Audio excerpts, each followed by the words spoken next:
अच्छा, अब हमारे पास हीमोलाइटिक एनीमिया है। तो हीमोलाइटिक एनीमिया में देखो इंट्रिंसिक कॉज होते हैं और कुछ एक्सट्रिंसिक कॉज होते हैं। इंट्रिंसिक कॉज में क्या होता है कि with in the RBC membrane कोई मसला होगा तो उसमें हमारे पास हेरिडिटरी स्पेरोसाइटोसिस आ जाता है, सिकल सेल एनीमिया आ जाता है, थैलेसीमिया आ जाता है, पैरोक्सिस्मल नॉकटर्नल हीमोग्लोबिन्यूरिया आ जाता है, J6PD डेफिशिएंसी आ जाती है। ठीक है, ये सारे जो है वो हमारे पास इंट्रिंसिक कॉज है।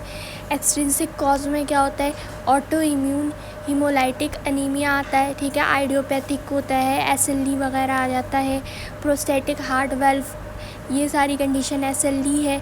ठीक है, auto immune haemolytic anaemia is the extrinsic cause. इसमें हमारे पास आरबीसीज़ के अपने में कोई मसला नहीं है, बाहर से इम्यून सेल्स बन रहे हैं जो जाकर उसकी मेम्ब्रेन को ख़राब कर रहे हैं। ठीक है, माइकोप्लाज्मा निमोनिया, कोल्ड एग्लूटिनेंट्स कॉज करते हैं अंदर। ठीक है, उसके बाद हीमोलाइसिस जो होती है वो भी हमारे पास आइदर इंट्रावास्कुलरली मतलब विद इन द ब्लड हो सकती है या आउटसाइड द ब्लड एक्स्ट्रावास्कुलरली स्प्लीन वगैरह में हो सकती है।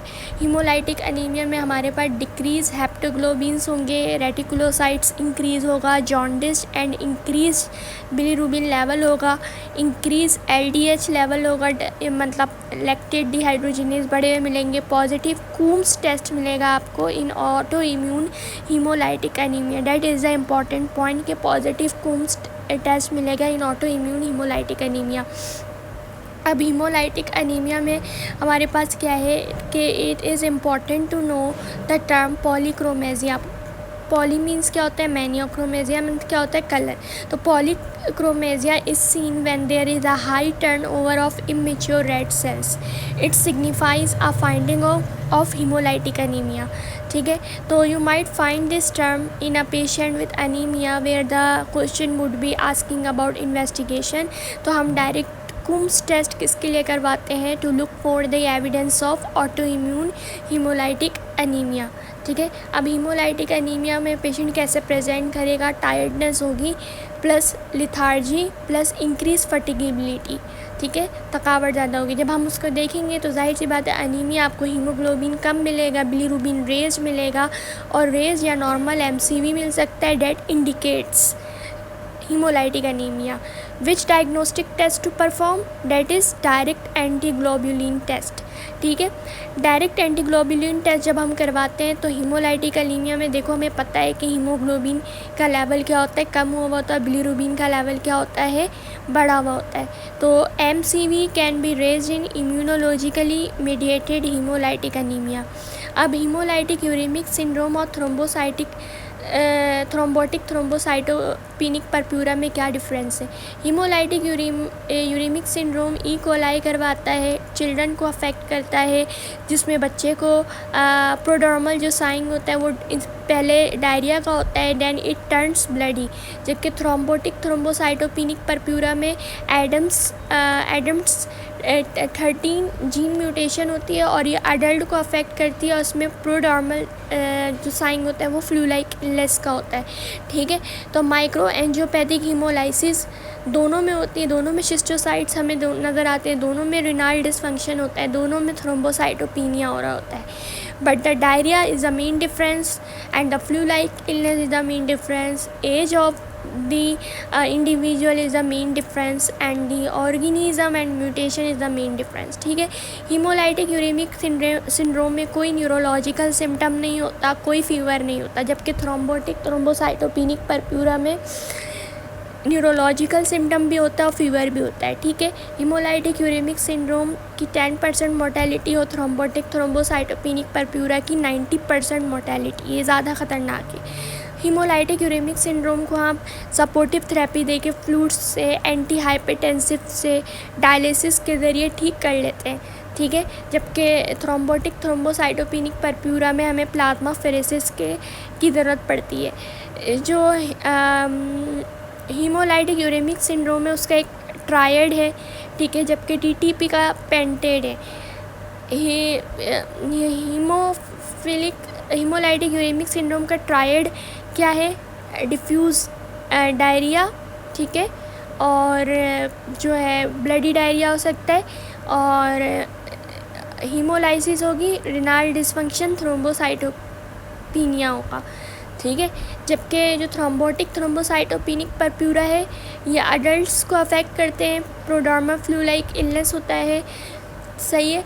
और न्यूरोलॉजिकल सिम्टम्स हैं, फीवर है, ठीक है, और एडम्स 13 जीन म्यूटेशन होती है। तो न्यूरोलॉजिकल सिम्टम्स और फीवर आपको थ्रोम्बोटिक थ्रोम्बोसाइटोपेनिक परप्यूरा में मिल रहा होता है, तो उसमें हम प्लाज्माफेरेसिस करते हैं।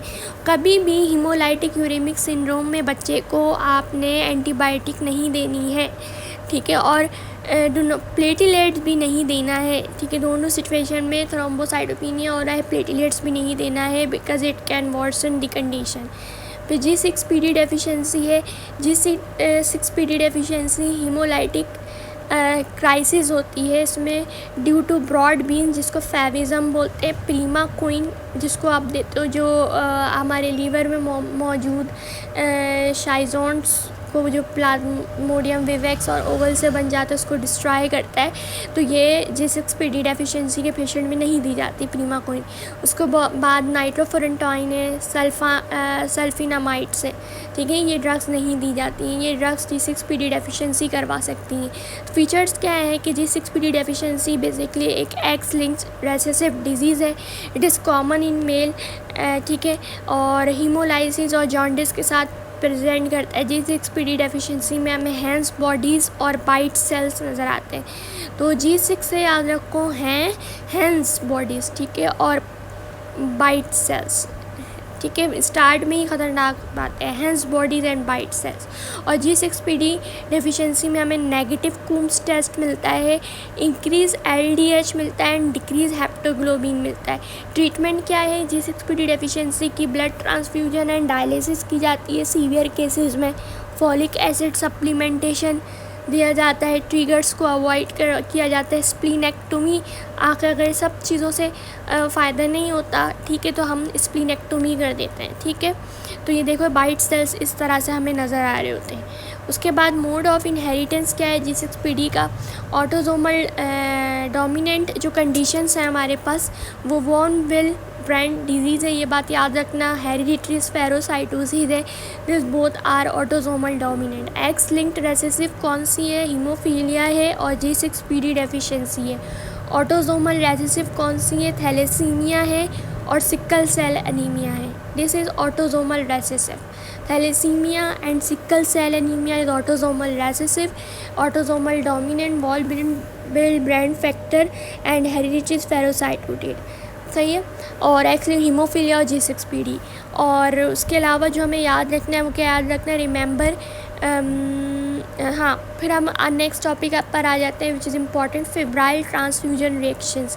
फेब्राइल ट्रांसफ्यूजन रिएक्शन में पेशेंट की प्रेजेंटेशन क्या होगी? फीवर प्लस राइगर्स के साथ पेशेंट प्रेजेंट करेगा, हाइपोटेंशन, पेशेंट को फील होगा that something is wrong, dyspnoea होगा, चिल्स होंगी, ठीक है, माइल्जिया होगा और पेन एट पंक्चर्ड साइट, ठीक है, that is febrile transfusion reaction. Management क्या होगी कि अगर टेम्परेचर जो है वो लेस देन 38.5 डिग्री सेंटीग्रेड होगा तो क्योंकि एलर्जिक रिएक्शन है तो हमें पैरासीटामोल और एंटी हिस्टामिन करना है और ट्रांसफ्यूजन का रेट स्लो कर देना है और ऑब्जर्व करना है। मैनेजमेंट, डेफिनेटिव मैनेजमेंट क्या होगी कि स्टॉप ट्रांसफ्यूजन एंड ऑक्सीजन देना है एंड फ्लूइड सपोर्ट करना है। फिर नेक्स्ट वीडियो में हम मल्टीपल माइलोमा डिस्कस करते हैं।